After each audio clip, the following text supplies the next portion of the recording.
say good afternoon from South Africa. I'm Kirsten Necker, and I'm the Senior Coordinator for Anglophone African Countries for Share Screen Africa. And I'd like to welcome everybody to the 6th event in the Nadit Share Screen Africa series, titled Exploring Biodiversity and Climate Change to Enhance Teaching and Learning in Namibia, which has been especially created for Nadit teachers in training, and a special welcome to them. For those of you new to the series, a little introduction to us. Nadit, the Namib Desert Environmental Education Trust, addresses relevant environmental issues through hands-on experiential learning, supporting the Namibian school curricula in a practical, learner-centered way. And Share Screen Africa introduces experts in conservation from all over Africa to audiences through creating virtual classrooms on Zoom on topics that are of interest and value to them. And now allow me to introduce our speaker today. Dr. Olga Laiza Kopika is a natural resources conservationist and UNFCCC climate change adaptation expert with over a decade of experience in research, teaching, and community services.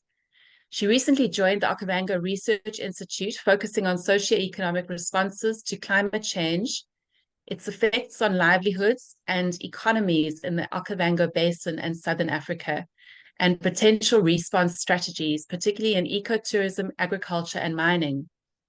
She leads the Oppenheimer Generations Research and Conservation Project on climate change and ecosystem services at Shangani Holistic, Zimbabwe, and as a FIFA collaborator. Olga is a registered UNESCO Earth Network expert, volunteering on climate change and biodiversity conservation, and leads the Natural Resources Governance and Institutions PETL under the PCP platform. As you see, we've got an absolutely amazing speaker today. And Olga's talk for us focuses on climate change impacts on the environment, which remain obviously one of the greatest threats to human society, yet also present opportunities for promoting innovative coping and adaptation interventions. Just this sentence gives us a definite sense of Olga's optimism and proactiveness, looking for solutions from the threats. This talk recognizes the frontline role played by primary teachers, climate change teaching and learning, and the need to promote capacity building through climate education and awareness. In the context of nature conservation, using case studies on the effects of climate change on nature and biodiversity from across the Okavango Basin and in Southern Africa, her talk will focus on the link between climate change and community-led biodiversity conservation and livelihoods. Olga, we're thrilled to have you join us today and to share your expertise and experience with us. Please feel welcome. The floor is all yours. Thank you very much, Kirsten, for that comprehensive introduction. I'm humbled to be part of this group, part of this team, part of Share Screen Africa, where I'm participating in their series, which are focusing, I think we've had a series of presentations of Share Screen Africa, which are focusing under the theme of understanding biodiversity and climate change to enhance teaching and learning in Namibia. So my talk this afternoon is going to focus on biodiversity and nature conservation for climate change action, teaching and learning entry points in primary school settings. Please take note that although the running theme for these presentations is focusing on Namibia, the lessons which are going to learn and the ideas which are going to share this afternoon, they actually apply across the region so that we can also learn how we can promote awareness in as far as mainstreaming teaching and learning in primary school with regards to climate change issues is concerned. So climate change is a key challenge, and there have been calls to integrate climate and biodiversity action. These calls have been mounting in the UNFCCC, which is our main or mother international convention in as far as climate change issues are concerned. So key decisions have been made. For example, during COP27, events were made where there's urgent need to address in a comprehensive and synergistic manner the interlinked global crisis of climate change and biodiversity loss in the broader context of achieving the United Nations Sustainable Development Goals. So, which means the issue of learning, climate change learning, is actually key. So I will just share my screen so that we just start this discussion moving forward. I've already indicated the issue of teaching and learning and climate action. They are key because all sectors of the economy, all sectors of the environment, we have different vulnerable groups which are vulnerable to the impacts of climate change. So climate change knows no boundaries. So within all contexts, climate change should be mainstreamed. Hence, it is key that we integrate climate change in our teaching and learning.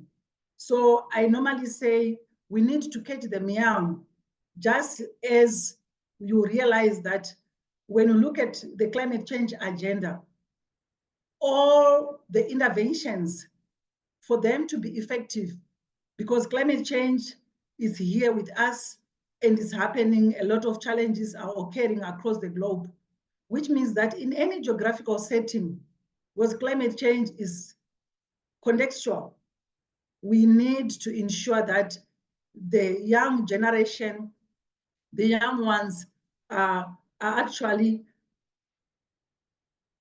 aware of what is happening, and they're also aware in terms of the interventions which can be done. So in terms of the outline of my presentation, this talk will focus on a number of questions which I hope we are going to share and also participate in as a team, because I understand we have quite a number of people who are online and you are also knowledgeable in your own way. You might have heard about climate change issues at some point in terms of how they affect different sectors of the environment. But this time around, we want to focus specifically on biodiversity and nature conservation. I also just want to say hi to one of my colleagues, Olivia Ntoi. She's connected. Hi, Olivia.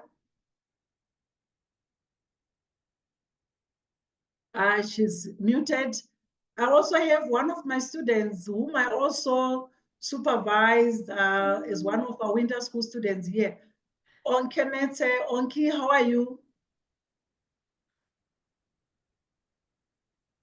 I hope she's also following, right? So just to let you know that in the climate change space, when we talk of teaching and learning, we also have different connections where we actually share issues to do with climate change and nature conservation. So the first question, this talk will address one of the topical issues. So let's underline the term topical issues. So at the end of this talk, we should be able to appreciate topical issues in as far as climate action agenda and biodiversity and nature conservation is concerned.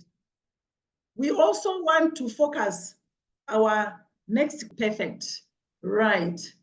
So we need to understand the topical issues in the climate action agenda. And so, you know, the usual 5 W's, the why, what, when. Then we also have the how, the usual questions which we ask. So why should we be concerned about biodiversity, nature conservation, and climate change in Southern Africa? Then, of course, we need to understand, for us to be able to react and come up with intervention, practical solutions to the challenge of climate change, we need to understand the policy environment in terms of how can we include climate agenda in climate, in biodiversity conservation. We also need to understand what are the connections between climate change and primary education. So like I've said, when you look at vulnerable groups in as far as climate change is concerned, we realize that children are at risk. I think there are a number of reports which have been written in as far as climate change and education is concerned. I think you can check reports from UNESCO. There are quite a number of reports how children in particular are affected of various, we also have the youth, of course, but when we're talking of primary education, normally we're talking of those 13 years and below, and in some cases, maybe perhaps 14 years. But we're looking at that particular group. Why is it that it should be important that they are included in as far as climate change is concerned? Then we also need to understand the entry points. How can we promote climate change and biodiversity agenda in the primary school curriculum? We understand that different countries have got policies which speak to primary education. So when you look at our policies, perhaps we are connected right now and maybe you are working within the primary school setting, or you have connections with the education systems. Have you ever wondered or maybe reflected on how is our curriculum speaking to climate change? Are we really teaching climate change issues? And how is that connected to biodiversity conservation? So that is another entry point. Then when you look at our teachers as facilitators in education, we know our education systems have been changing. They are more like centered on the learner. When you look at learner-centered education, how are teachers facilitating communication which allow climate change issues to reach the audience, in this particular case, the learner? Not only the learner, teachers or the school settings don't act in isolation. We have different connections with the environment in its totality. We have a holistic approach, and we're going to talk about a framework which we can help us to make sure that we integrate climate change into the biodiversity settings, especially within the primary school curriculum. So as we start our talk, I just want us to work together and just reflect on what comes into our mind. Our topic is speaking to climate change and biodiversity and nature conservation. But what comes into your mind when we think of biodiversity? So we are going to find out from us, or let's just check the chat platform. Mareth is going to share a link where we are going to do a small exercise just to reflect what is it that comes into our mind when we think of biodiversity. So let's check on our link platform. We join that link, then you just type in, just follow instructions on that link. If you've got any problems, you can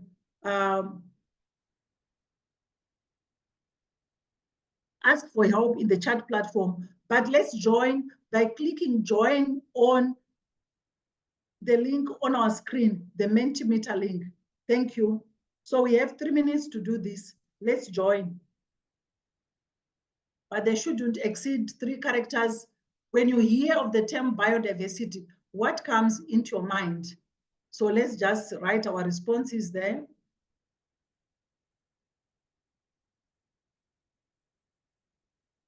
Thank you very much.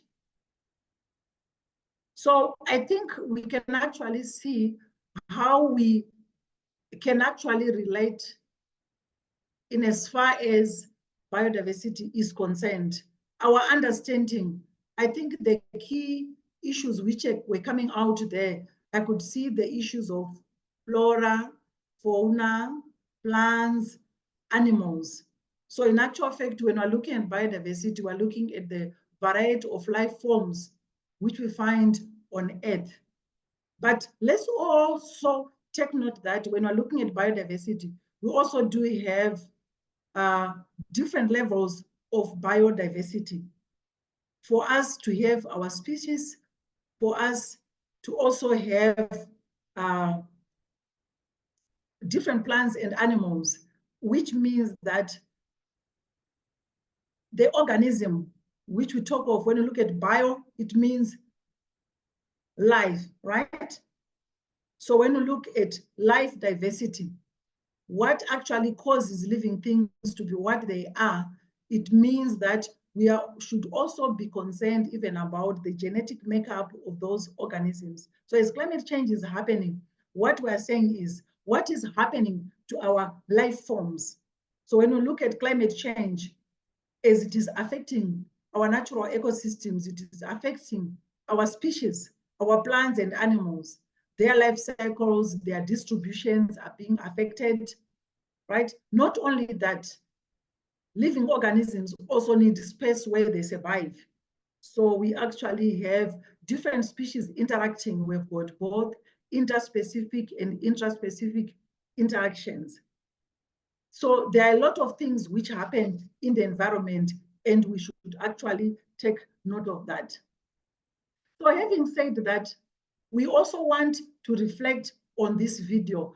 Maret is also going to share with us a small video which is going to help us appreciate what biodiversity is. Maret, over to you.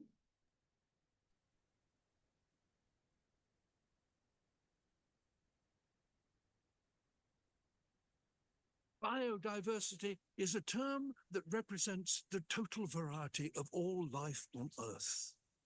That's a big thing to sum up. Thousands of different wild habitats, millions of different species, billions of different individuals, and the trillions of different characteristics they all have.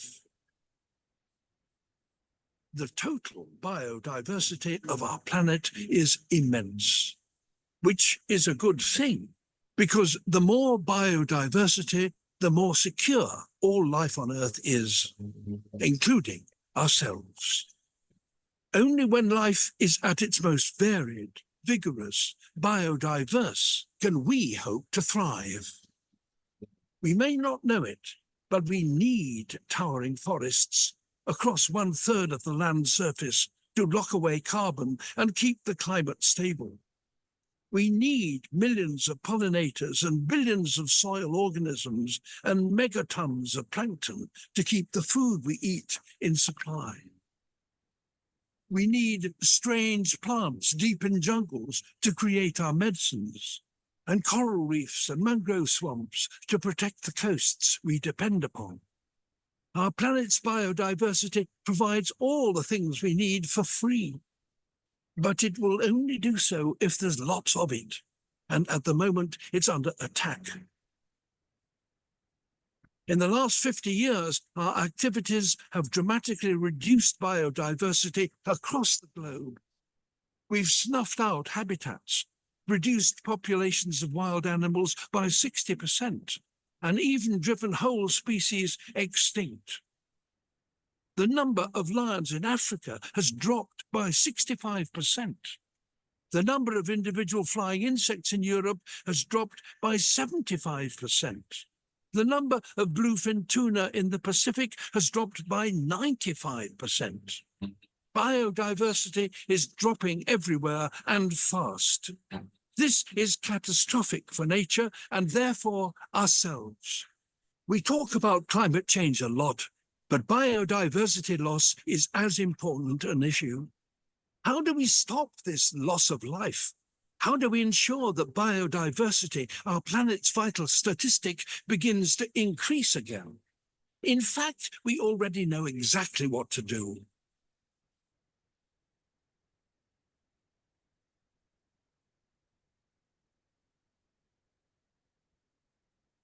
Follow Our Planet, visit ourplanet.com and watch the series on Netflix. So the key message is there.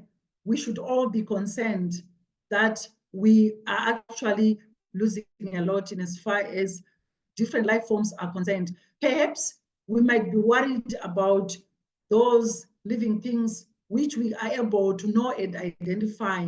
But there are a lot of life forms, from vertebrates to invertebrates, some which have not yet been identified, which we should be worried about. But what is this big global challenge called climate change? We know that in our everyday lives, we encounter different weather characteristics. And when these climatic parameters, which give us the weather which we experience every day, I experience over a long period of time, when we look at the variations in the climatic parameters or factors, particularly temperature and rainfall or precipitation over a long period of time, typically 30 years and above, then we have what we call climate change. And what causes this climate change? So we actually look at climate change in terms of long-term variations. And you realize since the 19th century, human beings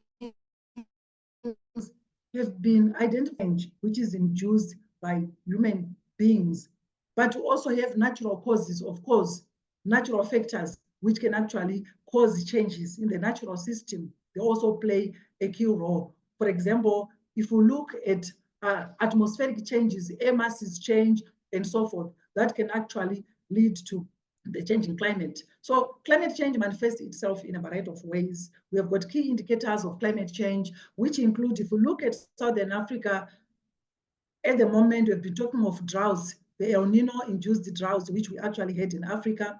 We also have sea temperature rise, heat waves, storms, rising sea levels, altered wind and rainfall patterns, right? These or changes in plant and animal life cycles, they are also a key change. Then we also have coral reefs, which are also being damaged. These are actually manifestations of climate change. Then what is it that we should do? We have a responsibility. Like I said from the onset, we actually have a lot of talk about how we can address these key challenges. So when we're talking of climate action, we are now talking of what is it that we can do to make sure that we minimize the causes of the change in climate. So these changes which we have talked about in terms of our weather parameters, in terms of these long-term variations, they're actually attributed to greenhouse gas emissions. And these greenhouse gas emissions, which are released into the atmosphere, contribute to global warming, which increase absorption of infrared radiation. So what it actually means is that when we have changes in our temperature, when we've got changes in terms of our atmospheric composition, particularly carbon dioxide, which leads to this global warming and changes in temperature, that also affects the physiological aspects of our living things, both plants and animals, at various levels, from molecular level to ecosystem level. So climate change is a concern, but we can also minimize the impacts of climate change on different life forms, be it our wildlife resources. When you look at our protected areas, we've got different life forms. With drought, we have loss of water sources, right? Dwindling water resources. So action has to be taken in terms of providing those species with water. These are just a few examples which I can mention. But remember, when it comes to biodiversity, we are looking at all life forms, from the littlest insect you can think of to the largest, maybe perhaps the mega herbivores like the elephants. So action has to be done so that we either adapt to climate change or mitigate in terms of reducing the greenhouse gas emissions, or engaging in practices which make sure that we minimize the increase in carbon dioxide emissions. So when we look at the case of Namibia, we understand that when we look at Namibia, it's a cause for concern. Why does climate change matter for Namibia? Let's look at Namibia. When we look at climate change in Namibia in particular as our case study, it is one of the driest countries in sub-Saharan Africa. It is also dependent on natural resources. So we find that our wildlife economies across Africa, particularly in Southern Africa, they depend on natural resources. So Namibia cannot be spared from the effects of climate change. So you also realize that when we look at Namibia, we also have half of the population in Namibia depends on subsistence agriculture. Hence, we should be concerned because our livelihoods depend on farming, which is actually rain-fed. Namibia is also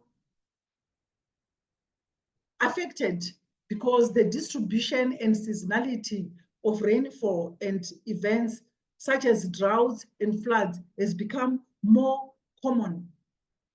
But what should be done? What is it that can be done so that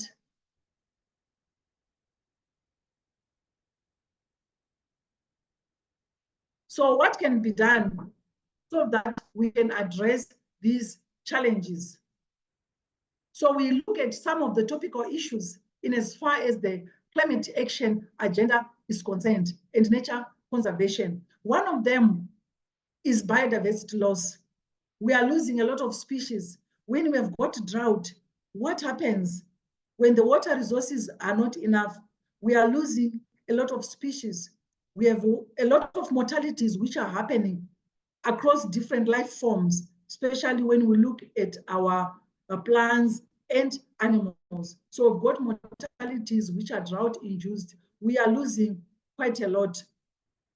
But we also need to be worried in terms of what is it that we can do in the nature conservation space so that we actually can come up with strategies which can allow us to maintain sustainable biodiversity levels within our protected areas. Let's also take note that when we talk of biodiversity, normally people think of protected areas only. We also have got biodiversity which is outside our protected areas, where we stay right away at the back of your house. You have a little garden there. That little garden it is a habitat to several life forms. And you should be concerned even when things happen at the backyard of your garden. When you're in the school setting, you should be concerned when you see things happening around the schoolyard, around the school setting. What is it that is happening as a result of climate change? So as communities, we should be concerned because it is actually affecting our livelihoods. Climate change is affecting our livelihoods in a variety of ways. Indigenous communities in particular, if you look at Namibia, we also have indigenous communities, which also have got a right to participate in as far as being, climate action is concerned. So climate change can also force some communities to relocate.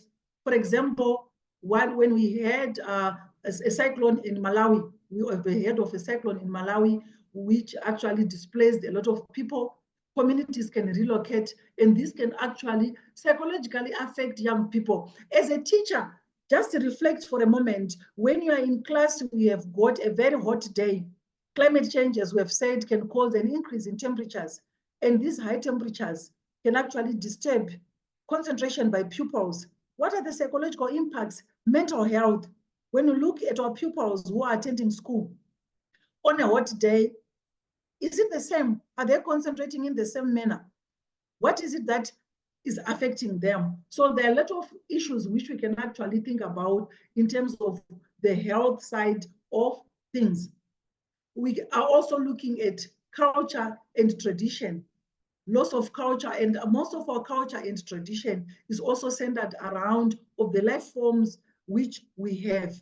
So we also need to guard against that. Then we also have, in different settings, both urban and rural settings, we have opportunities where communities, especially indigenous people, utilize biodiversity resources for their livelihoods. But when we lose those biodiversity resources, it becomes a challenge. Are we able to identify those losses? Are we able to identify what is that can lack at family level, even in the community, where we can actually intervene? But for us to be able to appreciate this, we also need to understand that all the interventions and all these effects we can only be able to come together and act so that we promote climate action if we understand the policy environment around which we can actually come up with solutions. So policies are sort of like enablers which allow us, empower us to act. So we need to understand these policies. So I will just go through some of the policies which promote the inclusion of climate change agenda in biodiversity conservation. Do we have any policies which support this? Because people can say, no, this is not of concern because there are no policies which are talking to this. But when we also talk of policies, there are two ways. We look at the climate policies themselves. How are they integrating biodiversity conservation issues? Then on the other hand, we look at the biodiversity related, conservation related policies. How are they integrating climate change issues? So they should speak to each other so that whatever is happening is actually happening in a bi-directional manner. So some of the key themes, when you look at the climate policies, the global agenda, the international policy which we have is the UNFCCC, we have the Kyoto Protocol, we have the Paris Agreement. So when we look at these international policies, in summary, most of them speak to issues with technology, adaptation, mitigation, financing, capacity building, and awareness. And recently, we actually have the issue of loss and damage. So when we are talking of capacity building and awareness, that's where we now have one of the entry points for us in education system. How can we build capacity within primary school settings in our curriculum so that we raise awareness in as far as what is happening with regards to climate change and biodiversity? And also, apart from international policies, we also have our regional policies. Like in Africa, we talk about Agenda 2063. So in terms of aspiration 1, it talks about a prosperous Africa, which is based on inclusive growth and sustainable development. And when we look at this agenda in Africa, development is people-driven, and we also unleash the potential of women and youth, including our children, right? So children are also at the center. Education is also key. And under Africa aspiration 1, we will find that Africa makes it clear that it shall address the global challenge of climate change by prioritizing adaptation in all our actions, drawing upon skills of diverse disciplines with adequate support, which includes technology development and transfer, capacity building, financial and technical resources. So you realize that in terms of capacity building, that's where we also include issues to do with education, so that when you look at the vulnerable population, there's a need to raise awareness, promote teachings in local languages also, because you realize that language can also not be a barrier in as far as learning, teaching and learning, in as far as climate change is concerned. Children learn from an early age from the home environment, and they speak in their own language. What they see and they take action, they actually learn from their own environment. Then when we look at the climate, the United Nations Sustainable Development Goals, we have got 17 goals, but goal number 13 is of concern to us. It's an entry point for us in the teaching and learning space. It talks about urgent action to combat climate change and its impacts. And if you look at the targets in as far as goal 13 is concerned, the targets talk about strengthening resilience and adaptive capacity to climate-related hazards and natural disasters in all countries. We also have to integrate climate change into national policies and planning. We also have to improve. I'm mostly interested in point 13.3, improve education, awareness raising, and human. So we are talking of human institutional capacity to climate change mitigation, adaptation, impact reduction, and early warning. So education is key. You actually realize that when we talk to these, some countries already have got climate change learning strategies. And these strategies, you can also check out if we have in your country. Do you have a climate change learning strategy? I was privileged at some point to participate in the development of the climate change learning strategy for Zimbabwe. And you realize that it is actually key, and it can actually inform the different pathways which can help the education sector to respond to climate change. Then we also have the 13 targets. We have looked at those targets, and we're mainly interested on target 13.3. Right? So climate change is key. But remember, these UN SDGs are also connected to the UN United Nations Framework Convention on Climate Change, and it has got a goal. So you realize that by 2020, around 100 billion had already been mobilized. Finance is actually needed so that meaningful actions can be undertaken. So we cannot underestimate the role of finance. So what is also key is that when you look at climate change in the Sustainable Development Goals, you need to promote mechanisms for raising capacity, especially in least developed countries, and you should focus on women, youth, local and marginalized communities. If you ever think of primary school settings where we have pupils who come from drought-stricken areas which are affected by climate change extreme events, how are they catered for? So we need to be worried of that. But also, as we try to look at our school curriculum, climate change and actually speaks to the biodiversity economy as well, because our economy in sub-Saharan Africa in particular is dependent on natural resources. So when we teach our pupils, when we teach our learners, we realize that the biodiversity economy also comes in, because whatever we teach them in terms of climate action, it is centered around our biodiversity economy, which include ecotourism, livelihood strategies and activities such as hunting and fishing, carbon markets, forest products. We know some of us growing up, we used to harvest forest products, right? Wildlife ranching. There are so many of what we call biodiversity economy initiatives. So these are the main 5.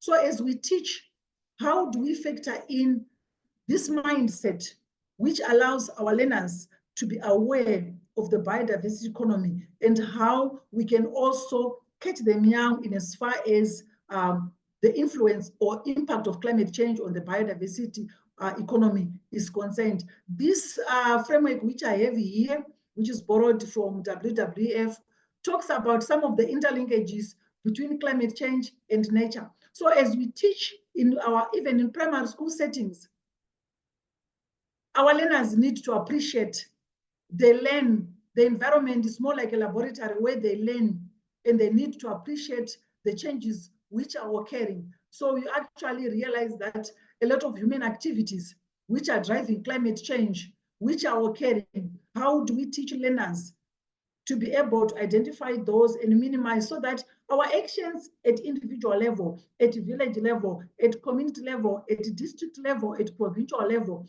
if we've got all those collective individual efforts, we realize that we can actually tackle these challenges and be able to minimize nature losses, which are actually driven by our activities. Remember, we said those activities which drive climate change, eventually they've got an effect on our biodiversity resources. They've got an effect on our natural ecosystems. So we need to be worried in terms of how we carry out our day-to-day activities, which destroy the environment. We know habitat destruction, overexploitation of resources, we have pollution. There are so many of them. So at the end of the day, the same environment which we are destroying on one hand is the same environment which is also providing what we call nature-based solutions to the changing climate. And when we talk of nature-based solutions, what are we talking of? Because we are relying on nature to be able to contribute to climate change mitigation, resilience, and adaptation. Because nature benefits people in various ways. We've got what we call ecosystem-based initiatives. So when we look at nature-based solutions, we are looking at all activities or initiatives which also contribute towards making sure that we minimize the greenhouse gas emissions, which are the key culprits in as far as the causes of climate change, global warming are concerned. So we need to take note of that. But as we move on, climate change is also destroying. If we look at our heritage, biodiversity is part of our heritage. And we have initiatives when you look at UNESCO, for example, it has got a number of heritage sites which we have. So when we destroy habitats, the rate of degradation of habitats is also changing and is threatening the survival of species. So as we look at our surroundings, when we teach our pupils, I know we have in our curriculum, some are now talking of curriculum-based education or heritage-based education. So as we incorporate these principles, we should also be worried in terms of what is happening in our heritage sites. So rising temperatures affect heritage sites, some of them which are located around aquatic and terrestrial habitats. So when we look at wildlife conservation and climate actions, I call them two sides of the coin. Why? Because when we look at climate emergence and the biodiversity emergence, these are two sides of the same crisis. We need to understand that impacting on biodiversity affects climate change. And at the same time, climate change affects biodiversity. So it is important that we address these twin crises, because climate change is increasingly impacting our biodiversity, but the same nature can also help us to address climate change. So I've already talked about policy issues, but also remember 60 to 90% of our food resources come from biodiversity. When you think of what you have eaten today in the morning, even as you teach your pupils, you realize that our biodiversity resources, the food system, our food systems are dependent on healthy ecosystems. 60 to 90% of what we eat on the table comes from biodiversity, right? Think of if you eat papa, you had maize, right? Although we are talking of maize, we know that's part of biodiversity, because remember, we have our agro ecosystems, right? Our agro ecosystems. What we plant is actually part of biodiversity, although it can be manipulated so that we build a sustainable food system. We realize that biodiversity-friendly practices are also key, right? So I've also talked about issues to do with our ecosystems, how they're being degraded, and how that eventually affects climate change. So we actually have a lot of interconnections which we have in as far as biodiversity and climate change is concerned. Right, so in terms of biodiversity policy, I think this is actually for us to reflect on as we read aside. We also need to appreciate some of the international conventions. Some speak to what I call species-based conventions. Then we have what we call the area or habitat-based conventions. How do these conventions speak to climate change issues? When we look at our international conventions, climate change conventions, the United Nations Convention on Biological Diversity, when we look at our own international conventions as Africa, how do they speak to climate change? What about our national and regional legislation and regulations? So these are just an example of some of the conventions. I can share the slides later and you can refer to what we call the Rio Conventions, the CBD, the UNCCD, and we also have the UNFCCC. That's the good thing about the climate change agenda, because the UNFCCC, which is our International Climate Change Convention, was launched at the same time during the same period with the United Nations Convention on Biological Diversity. So when we are talking of addressing climate change, we realize that we actually have to move the triple agenda forward. Then we have the several biodiversity-related conventions, which I've also listed there, right? So moving on, I've already mentioned these conventions. Some focus on species, some focus on sites. When you look at our wetlands, here in the Delta where I'm located, I'm in a wetland system, and you realize that the Okavango Delta is one of the, it's a heritage site. That's why I actually talked about heritage sites. These sites are also learning hubs. They are learning hubs for our learners. So learners come to learn and they do research. They also learn and we need to conserve such habitats. But you realize that in doing that, there are a lot of factors which can actually affect our actions. So when you look, there are several factors, socioeconomic factors, the context in which we have our biodiversity, and institutional factors. So as we teach our learners so that when we are integrating climate change in the learning space, we are also doing this, taking cognizance of the fact that we actually have a number of intervening factors which actually come into play. Right, I've talked about these agreements. Let me move on to maybe perhaps one of the key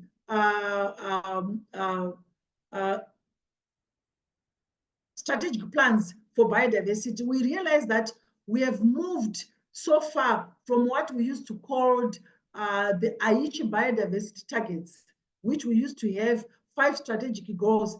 And now we are now talking of the Kunming biodiversity framework. So under the Kunming biodiversity framework, you realize that the Kunming global biodiversity framework, which was launched recently, it now advocates for, it talks about integration of climate action. Climate action is key. There are also calls to make sure that we integrate, it provides an opportunity to integrate climate and biodiversity action, supporting the rise and livelihood of indigenous peoples and underpin climate resilient, sustainable development. So the Kunming Montreal Global Biodiversity Framework, which is known as the KMGBF, it is also key, and it is actually another entry point which actually support national efforts. So when we look at entry points for promoting climate change and biodiversity in the primary school curriculum, given what I've said so far, what is it that you think are the key entry points in biodiversity school settings? Before we engage in a short discussion, I just want us to appreciate that.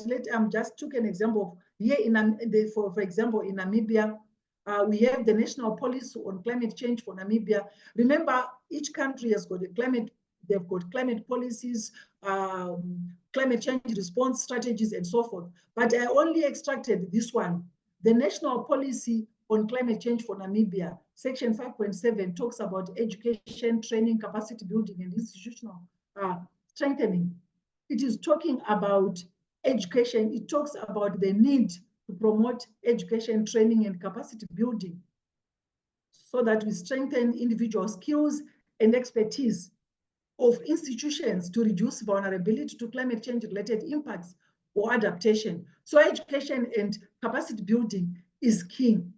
And when we look at all this, you realize that when we look at the context of Namibia and Southern Africa, I've actually come up with a framework which I adapted from one author, this author, Yeolan, 2013, where we talk of 4 C's, where we are saying, when we look at climate action, what is it that we should think about in our learning systems? So if we look at the school curriculum, we need to check our school curriculum, all the subject areas, how do they integrate climate literacy for solutionary teaching and learning? Because when you look at curriculum developers, we're not only looking at the teachers themselves, but we're also looking at the education, the planners, the administrators. We have people who are into education planning. When they're planning for education in their budgets, when they're developing the curriculum, do we have sections which are speaking to climate literacy? When we also look at the school system, not only does it, is it run via the curriculum, because the curriculum is only there to guide the learning, but we also learn in the community. The learners also are part and parcel of the community, where we build strategic collaborations and partnerships for climate action, where we involve several stakeholders. I know of a platform where we have teachers and various stakeholders who come together, civic organizations, the private sector, religious-based organizations, coming together to act and collaborate so that we promote and raise awareness. Partnerships and collaborations, are there collaborations to promote climate adaptation Are there collaborations to promote climate change mitigation? Because remember, under the Paris Agreement, we also have our commitments as countries in terms of making sure that we reduce our greenhouse gas emissions. Maybe perhaps you are talking of tree planting. I'm just giving tree planting as example. In a school setting, you can partner with private players coming in to collaborate and provide funding, which can promote tree planting, for example. Just as simple as that, a tree in a season, you can imagine how many trees we can actually have around our school yards. What is it that we can do? It's something which is very simple, but I've had an opportunity where I was working on a project where learners actually had a nursery, and this nursery was of indigenous tree species, right? Indigenous tree species which learners were planting. And this was a collective effort, teachers and learners, and the parents, of course, because they're part and parcel of the learning system. Right? So we also have, even our cultural settings, how can we integrate what we value in our culture? Is, for example, when we talk of in our culture, there are certain species which we value, our indigenous fruits, our indigenous tree species, right? It's part of our heritage. But how do we make sure that we also capitalize on our culture as an integral part of teaching and learning?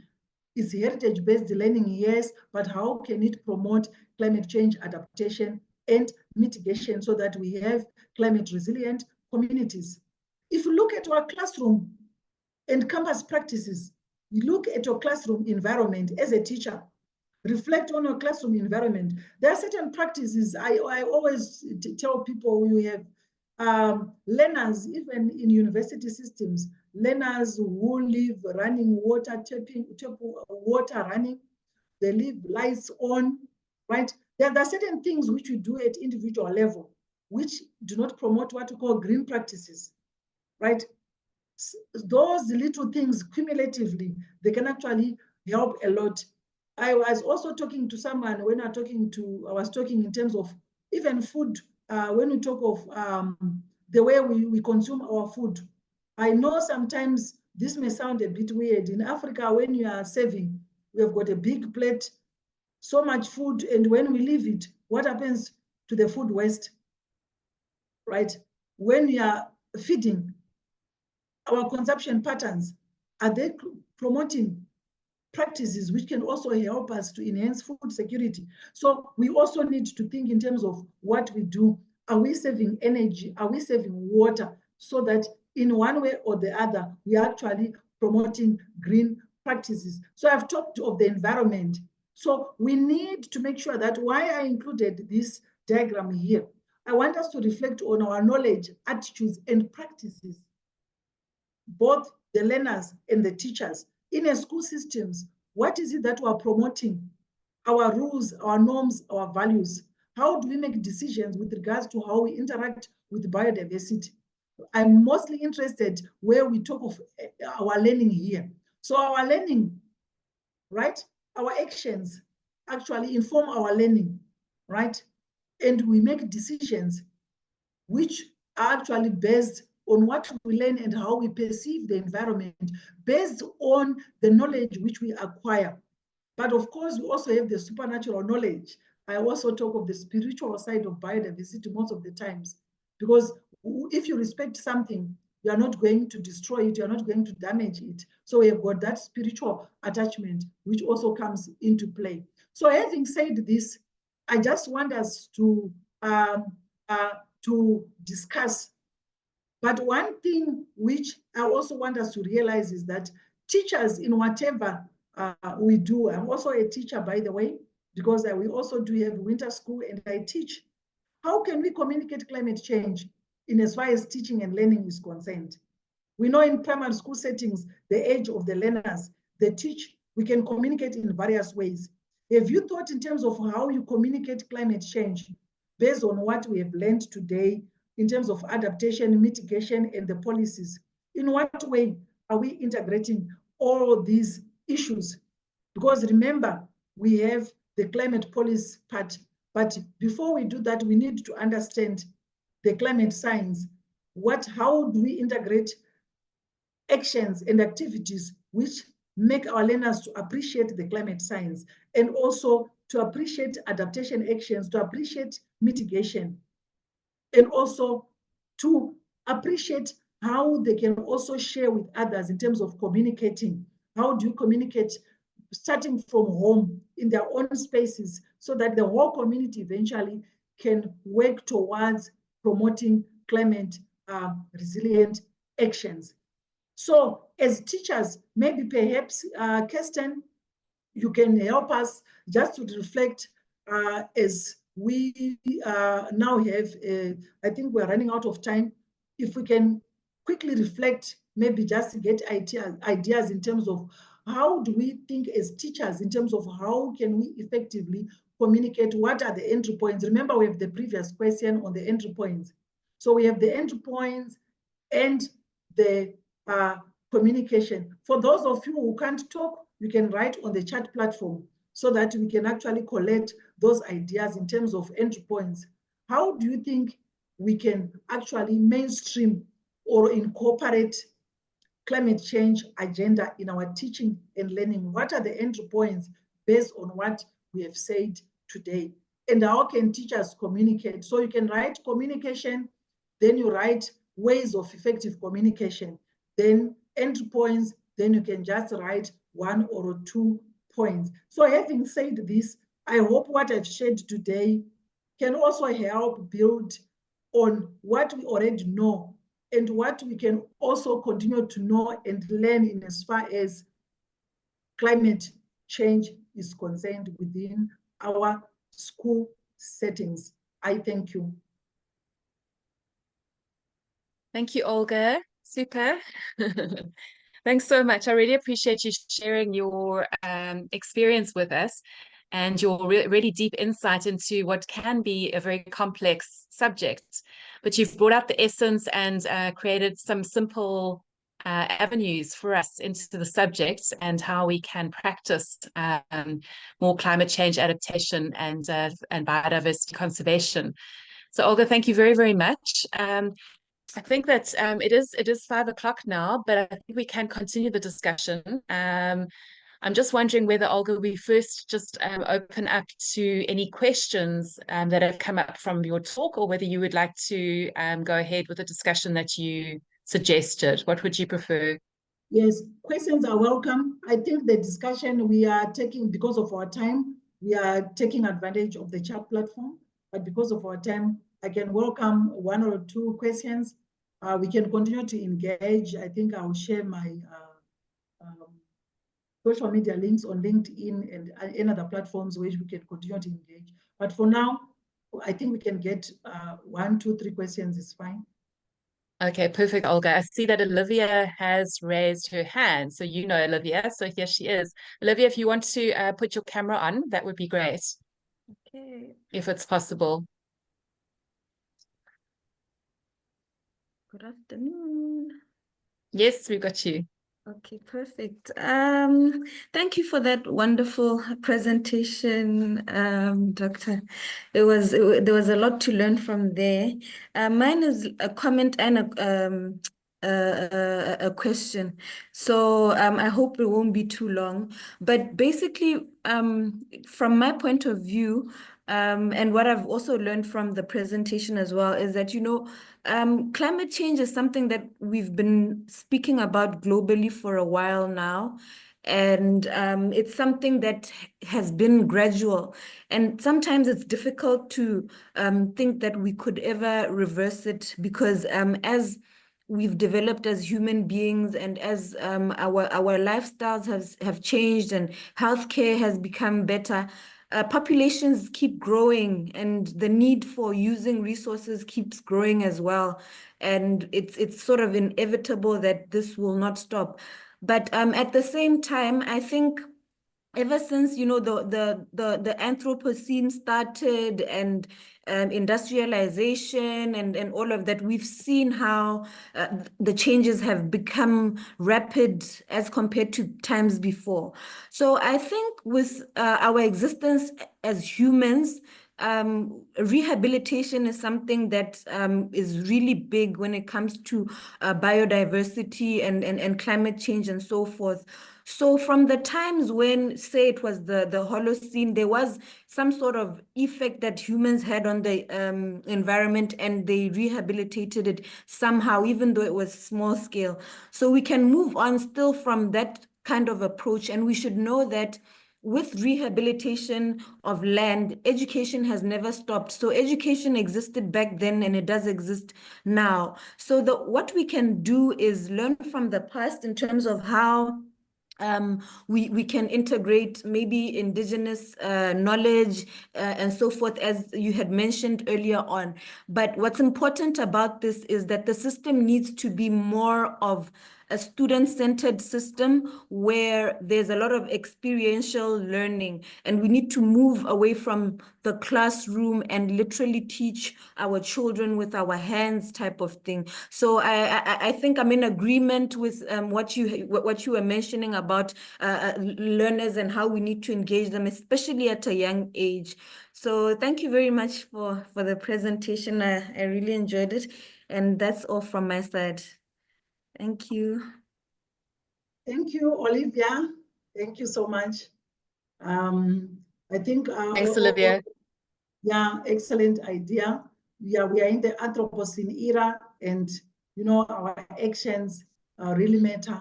It's only us who can actually contribute towards making sure that our actions do not cause further damage, not only to our biodiversity, but also cause a lot of pollution, which can worsen the situation in as far as global warming is concerned. Right. We have another question. I have a number of contributions in the chat today in terms of entry points, community engagement, empowerment, nature reserves, religious and faith groups. Teachers must model sustainable lifestyles. Small school groups, environmental clubs, integrate arts. I like arts. I think arts and craft, sometimes communication comes in various ways. We can actually communicate through our arts, right? So I think that's fantastic. The environment in which teaching takes place needs to change, should be more green, right? I love the idea of learners growing and planting. Perfect, right? I think we can continue to engage. So in our own environment clubs, I've always challenged here. We also have learners whom we talk to, like in Botswana, we have what we call the Science Week, right? This, I think, is actually a SADC initiative where we have commemorate the Science Week.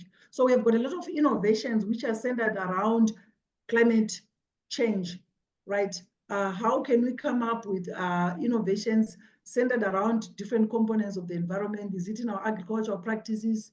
Because most of our economy is agri-based. How can we come up with practices and innovations where our learners can actually start to come up with ideas, entrepreneurship ideas, which not only help, right? Are we talking of waste management? Are we talking of pollution? What is it that we're talking of? Let's think of those ideas. And of course, let me just let you know that our learners also need to be exposed to platforms where they learn with other learners. We have youth initiatives, national, global, regional initiatives, where our learners can grow. We need to learn. This is how I've also learned about climate change debates, how they unfold, and speak to my situation as a researcher. So I'm a researcher, but the learners, let them be and also learn in terms of what is it that they can do in their own spaces. It is very, very critical. But they can only do this when they also join networks and also join and form. So I like the idea of clubs as well. We have environment clubs. We can actually have visits or learning and even having more lectures and also getting to explore ideas. And even I also normally, I know learners actually like the idea of competition. One of my cousins, I have a niece who participated in a competition when she was actually looking at how we can harvest invasive species to generate, like when you're looking at energy, the theme was on energy. And she actually asked me, how can I utilize invasive species to be able to generate maybe fuel, right? You actually want to come up with the briquettes which can be generated from that. I know we have problems of invasive species everywhere. So we cannot come up with different ideas, and all these initiatives can actually help our learners. But the idea is to make sure that we come up with solutions where we make sure that we also promote climate smart practices. Olga, I see that there's a couple of questions that have come up for you. So I'd like to ask Laura Erkulai, I hope I'm pronouncing your name right, to unmute and put your camera on if you can. Good afternoon, everyone. I just want to share a bit of my experience and then obviously bring the input. I believe that we can brainstorm as much as possible and as much as we can about ideas that teachers can develop to integrate conservation topics into the academic syllabus. But I strongly believe that if we don't act through policies, it's going to be quite difficult to maintain and to be effective. We're having a school here in Namibia, and we are having a very strong conservation department. But we actually experience a lot of challenges when it comes to integration of environmental topic into the academic syllabus, which are not necessarily related. Okay, some of them they are related to building capacity. So teachers are not really aware of what are the relative topics that they might or they should integrate with their normal subject. But it is also about the way the school is structured. There are too many, there is too much, maybe, I don't know if it's bureaucracy or administration. There are so many, I don't want to say pointless, but there are so many activities that the teacher has to get done in terms of making sure that the syllabus is developed correctly, making sure that if the inspection come, everything it's right. That obviously they don't have time, or they don't have basically most of the time it's time when it's not also knowledge. To develop activities like hands-on activities, as we said, through arts, through engagement with community stakeholders, through educational campus. We do a lot of those things, but I'm telling you, there is a lot of resistance, because when it comes to those activities, considering that they are not considered as promotional subject, teachers, learners, and parents tend to neglect them. So I believe that if we don't act through the policy, through policies, strong policies, and we don't act on the understanding knowledge at university level. So the universities are the one that have to create teachers able to understand, feel, because I actually strongly believe in the spiritual aspect, as the doctor said, spiritual aspect of conservation. If we don't act at that level, I think it's going to be very difficult to make it sustainable, because it's going to be up to the single teacher, up to the single individual. And sometimes you can, sometimes you cannot. Sometimes the school has the resources or the funds, sometimes has the vision, sometimes not.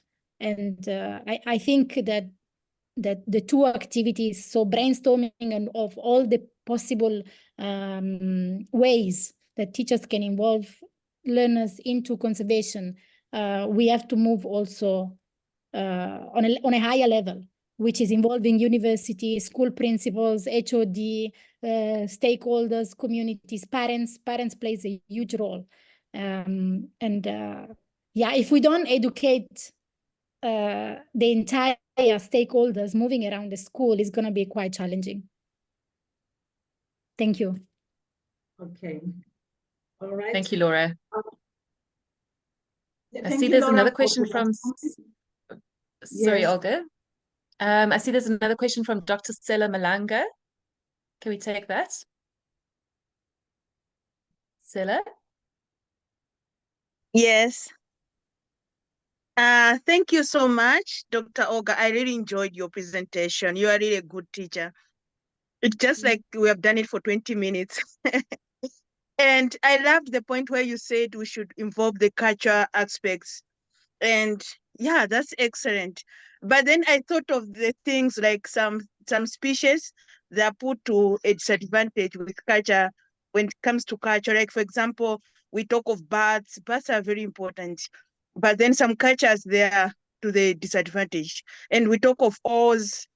They believe that they are witchcraft and everything. So my worry was, how will we convince, you know, there is a lot of resistance from the children, communities, especially when they are told at home that this one is the witchcraft. And every time it comes, they stone it and they kill it and everything. How can we convince these children to start loving species like those? Thank you. Thank you very much. I can relate with you well. It reminds me, one of my students during winter school was working on the impacts of climate change on birds. And you realize that, true, there are some birds which have got certain connotations because of their labeled as, some are sacred, and with some they are associated with witchcraft. I have learned, even as I was growing up, the owl, I used to think, whenever I see an owl on the rooftop of my mother's house, a witch is around our homestead. Yet, what we teach them when it comes to conservation, if we integrate nature and biodiversity conservation education, let them know the life habits of those particular species, then they will understand that it is its life habit. It's not witchcraft. So, you know, there's always a way of demystifying all this through making sure they understand. Now, even today, when I see an owl at night, I have a good night's sleep. I don't even have to worry. But I can also participate even in projects or research which has got to do with those owls or any other animals which are associated with witchcraft. For instance, the hyena. Right now, the hyena is causing havoc in some different parts of Africa. We have a lot of human hyena conflict. When we have drought, hyenas are eating our goats, right? The small species, because they're getting out of their home range. Climate change is actually, these droughts are actually causing a lot of habitat loss, isn't it? So we actually have habitat overlap. We now have hyenas crossing boundaries. So when you see a hyena, are you going to say because hyenas are associated with witchcraft, then we cannot deal with that conflict? So we need to understand the mechanisms behind some of the actions and the life habits of these species. Let our learners know. So if we integrate, like I said, it's both sides. These are twin pillars: climate emergency, biodiversity emergency, right? So when we're looking at the biodiversity crisis, I think you can also read about what we call the triple planetary crisis. One of the crises, apart from pollution, with biodiversity loss. So if we teach them so that they understand the life cycles, the activities of these animals, right? Our plants, we also do have sacred plants, right? I think that for plants, it's okay because we're not going to cut the trees. But for animals, let them appreciate and understand. One day there will be researchers in their own right, professors maybe in hyena ecology, professors in our ecology or maybe ornithology. Why? Because we need them to appreciate, let's catch them young so that they appreciate the beauty of these living things. The spiritual side, yes, but we need to understand the background of that spiritual side in a positive manner, which help to promote our species and make sure that we actually deal with biodiversity loss. Thank you. Thanks, Olga. I can tell that there's a lot of interest and there's another couple of hands that have shot up. So let's take those last two questions. I'm sure that you're getting a bit tired because your talk is just, really has been amazing. So I'm going to first ask our really good friend, Sophia Luca, he's from the Masai Mara, to ask you his question. Sophia, all yours.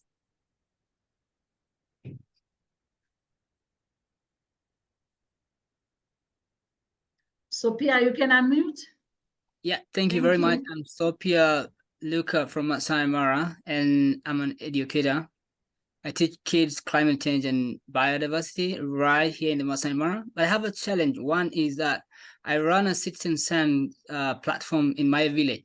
I come from Masai Mara. So how can we make, not really in the Kenyan curriculum, but African curriculum, having a policy to integrate the indigenous knowledge that has a smart way, like the way you say about birds. Here in the Masai Mara, the Masai have a knowledge about birds, how they can tell you the danger, like oxpecker, like the honey guide, those kinds of knowledge. How can we integrate it into African curriculum, the indigenous knowledge from the indigenous community? Thank you. Thank you. That's a critical question, Sophia. Thank you very much. Good to hear you are from Masai Mara. One day I hope to visit the Masai Mara. I only know about the migratory, those antelopes which migrate, right?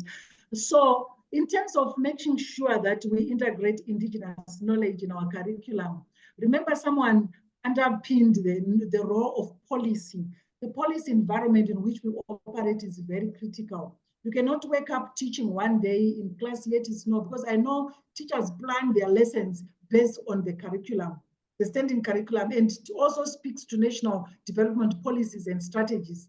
So our end point is we need to stand up, rise up as teachers to make sure that voices are heard, right? Your voices should be heard. I know so far, when you look at integrating mainstreaming indigenous knowledge, we have made, the international community has made milestones in as far as integrating indigenous knowledge in biodiversity conservation is concerned. Maybe that's why you're teaching it. But when it comes to the climate change space, yes, we also have climate change is also acknowledged.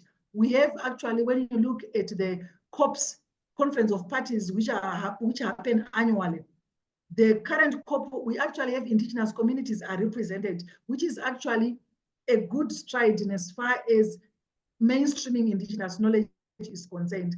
But we also need to check our own local policies at national level. What do they say when you look at your education system?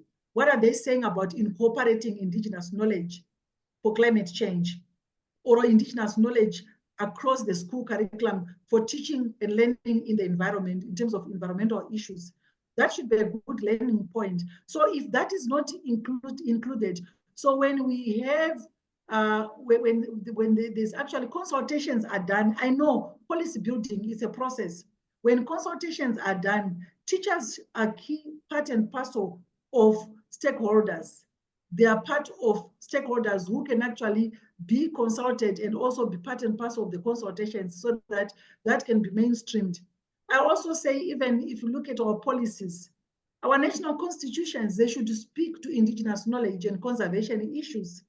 Like in my country, my own constitution speak to that incorporation of indigenous knowledge, the constitution itself, because that's the mother law of any country. So what is your constitution saying? So we need to do a check on our policies to find out what is it that it can say, because remember I was talking about our entry points.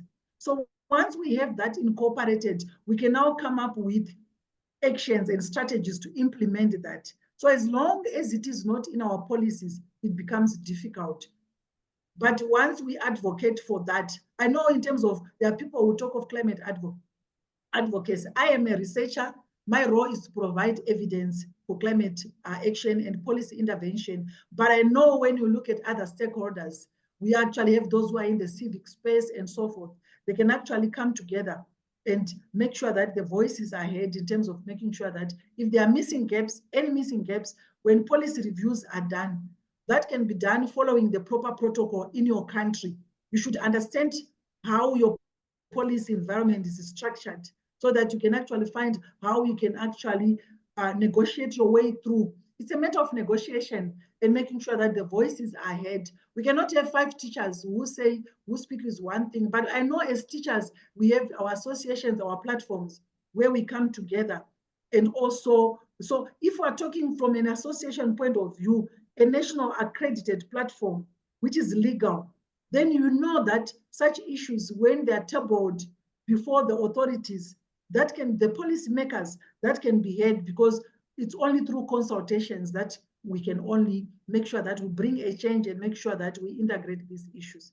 I hope I've answered you well. Thanks, Olga. Sophia, is that good for the answer to your question? Are you happy? I think he's muted himself again. Okay, so I'm going to go on to I'm happy. assume, I'm happy about it. are you good? Yeah, Thank I'm you, good. Sophia. Okay, I'm going to go on to Laura Erkulai, who I'm pretty sure is not Laura, but if you can introduce yourself and ask your question, please. Are you hearing me now? Yes, that's better. Okay, so I was saying, as I was listening to the presentation, it came to my mind that if we incorporate modern technology as part also of an initiative in line with the curriculum, it can help us through impacting these kids. I was looking, for example, if we take a look at modern technology whereby we incorporate virtual reality, like for example, we can have a virtual field trip and experience whereby kids they can have the access of certain environments that they are not physically be at, maybe because of lack of resources and other conditions. But however, through some modern technology, we can create an environment for the kids to have the same experience that they can feel in terms of number one, maybe biodiversity, for them to understand the environment or that comes through with different lives of wildlife or other animals and so on. So for me, my aid was just to say it is of worth to take a look more into technology, modern technology, in relation to what we are discussing here. It can help us also to cater for some of these things. There are many technologies. There's also digital storybooks and e-libraries, whereby, like the example that you gave, that there be circumstances or situations whereby the day is too hot, maybe the concentration of the kids in the classroom. But if you incorporate something like digital storybooks and e-libraries, we can have a platform whereby a link whereby kids can access through on the same topic or lesson. It might help. So there are many, just to save time, but there are many technologies that we can incorporate in this initiative to help in how teachers or anyone can try to educate these learners. Thank you. Dr. Olga, would it be possible for you just to repeat a short version of the question before you answer it, just so that people, because I think that it wasn't very clear. Okay. Laura is talking about how we can leverage technology. Because he said in our discussion, we talked about technology. So it was more or less like a comment in terms of comment and question at the same time. How can we leverage technology when we're tackling the issue of climate change, nature, and biodiversity conservation? Okay. I hope that's what you meant, Laura. I captured it well. Yeah, yes. Also, I was just giving other examples of technology that we can leverage on the same issue, like the issue of virtual field trips and experience. Yes. So he was talking in terms of virtual classrooms. Yeah. Yes. Yeah. The issue of virtual classrooms, very key. That's correct. So in our teaching and learning, how can we leverage technologies when we're looking at climate change, nature, and biodiversity conservation nexus? Okay, super. Are you happy with that? Yeah. So sorry about that, the background noise. So we actually realized that we have a lot of digital technologies. We can also leverage or take advantage of artificial intelligence as well to be able to come up with different initiatives which can help the learner to appreciate the nexus between climate change and biodiversity conservation. So in virtual classrooms, I'll give you, for example, in the virtual classroom space, games, for example, are key in terms of making sure that if you want students to appreciate and understand climate science, for example, we can do that through a game which can be shared virtually, right? So there are a lot of initiatives because we know learners learn in various ways. We have what we call synchronous and asynchronous learning. So learning can happen and the learner is given time to be creative and also visualize in terms of what they actually perceive with regards to the issues under discussion. So if it is climate change, you can also do the same and come up with innovations which can actually help learners. So teachers can work together with learners to come up with innovations which promote teaching and learning. So I totally agree with you. Thank you, Laura, for that contribution. Thank you, Dr. Olga. I think that's a really great note to leave our conversation. It's the future, and I would just again like to say thank you so much for sharing your time with us. It's been fantastic to meet you and to hear your talk and to have all the interaction and your energy for this talk for Nadit. Thank you so much. Pleasure. Thank you to all the participants for taking time to connect for this talk, and thank you for all the contributions. Let's continue to network and connect so that we can promote climate action. Together we can.